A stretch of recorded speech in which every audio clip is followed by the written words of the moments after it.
Zat Allah versi Al-Mahdi Satrio Piningit. Saya mempunyai hak bersuara.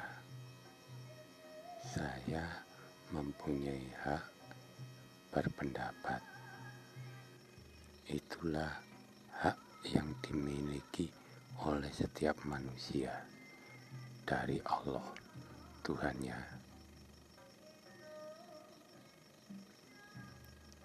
Maka zat Tuhan saya tidak akan pernah sama dengan zat Tuhan manusia secara umum, dan itu adalah hak saya.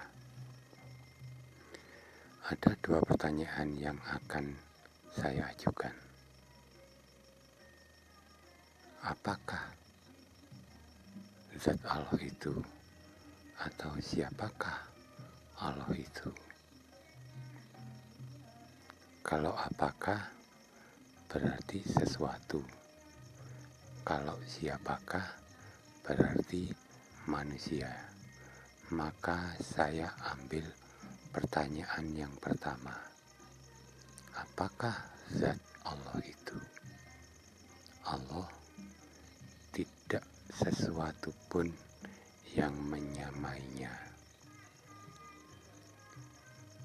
Tidak beranak dan diberanakkan. Maha Pencipta, Maha Esa,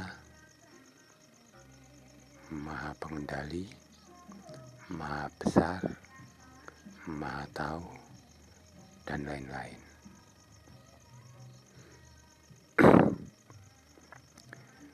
Maka akan saya buktikan tentang Maha Besar.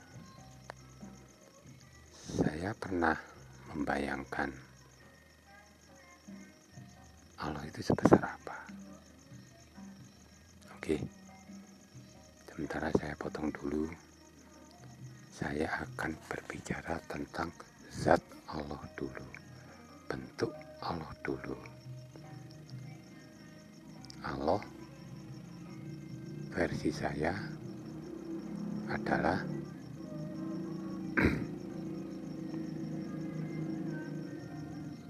sifatnya kekal,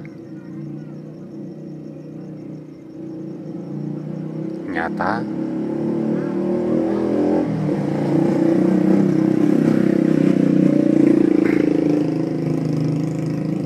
saya ulangi, sifatnya kekal dan nyata, tapi tidak terlihat dan bisa dirasakan.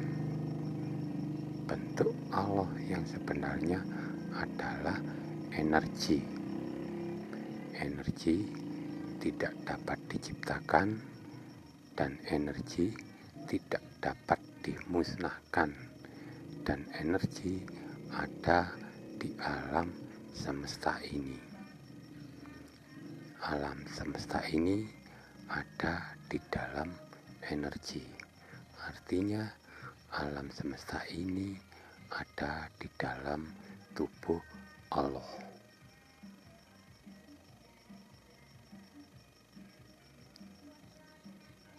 Maka sifat Allah Maha Esa, Maha Menciptakan.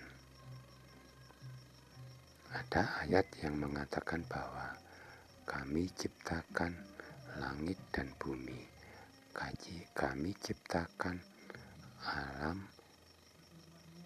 serta isinya. Kenapa Allah menyatakan kami? Apa hubungan antara kami dengan Tuhan yang Maha Esa?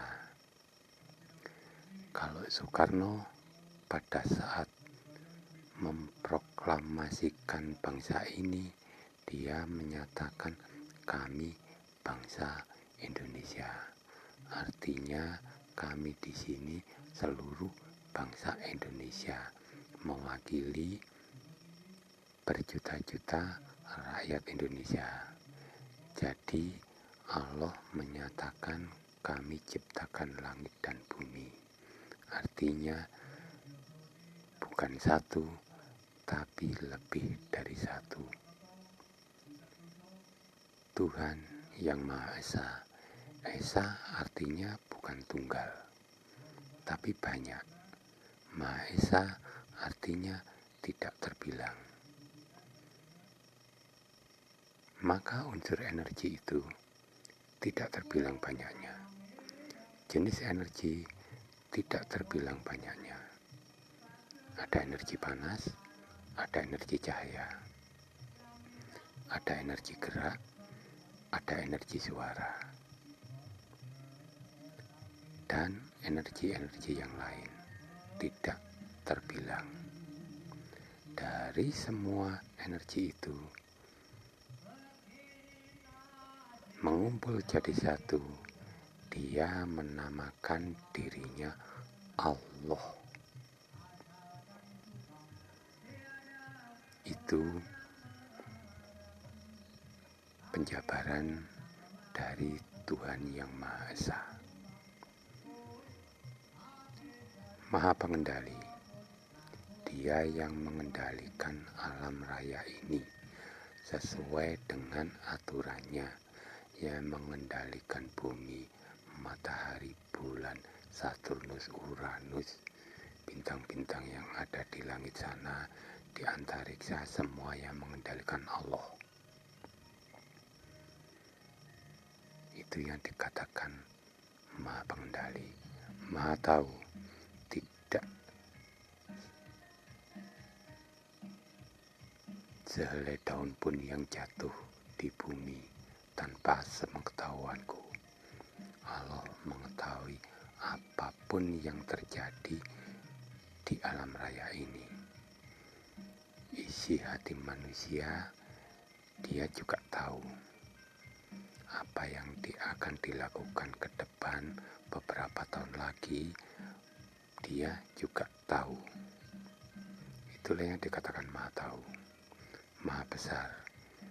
Adakah orang yang bisa berpikir ataupun yang katanya menerawang sisi energi itu ada di mana? Karena saya pernah mencoba untuk menembus dengan pikiran saya sisi energi yang menyeliputi alam raya ini sampai seberapa. Setelah beberapa detik saya tarik kembali karena saya merasa seperti akan gila. Maka saya teringat dengan kalimat yang dari Allah yang menyatakan, janganlah berpikir tentang aku karena kamu tidak mampu. Itulah yang disebut Maha Besar.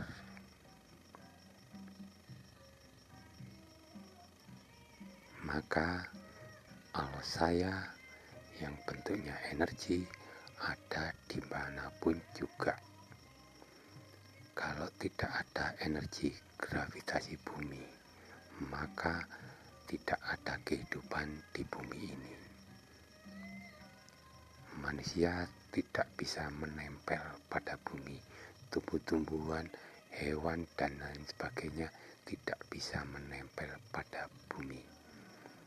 Karena adanya Allah, unsur Allah, energi gravitasi, maka kehidupan ini ada. Di dalam tubuh manusia ada unsur energi banyak. Salah satunya adalah roh. Tanpa Allah yang ada, tanpa unsur Allah yang ada dalam tubuh manusia, maka tidak akan pernah ada yang namanya manusia. Maka Tuhan saya, Tuhan yang Maha Esa, yang menamakan dirinya Allah, tidak membutuhkan rumah yang disebut Baitullah. katamu, labaik, Allahumma labaik. Tidak membutuhkan buku yang disebut kitabullah. Allah menyatakan, aku sebar ayat-ayatku di seluruh muka bumi. Apabila air laut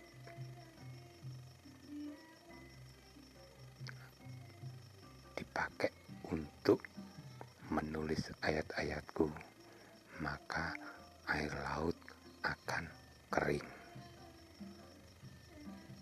Jadi berapa buku pun yang ditulis tidak akan mampu menampung ayat-ayat Allah. Maka kalau ada ayat yang menyatakan, aku turunkan ayat-ayatku dalam bahasa Arab, itu salah. Apakah yang punya hak untuk mengetahui Allah cuma orang Arab? Yang benar ayat itu berbunyi, aku turunkan ayat-ayatku dalam bahasa Robmu, dalam bahasa Tuhanmu.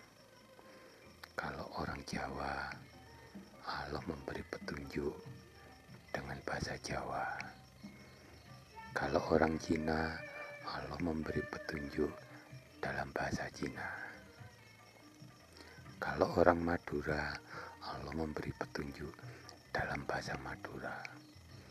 Kalau orang Inggris, Allah memberi petunjuk dalam bahasa Inggris, yaitu bahasa ibu, bahasa sehari-hari. Itulah yang disebut bahasa Robmu.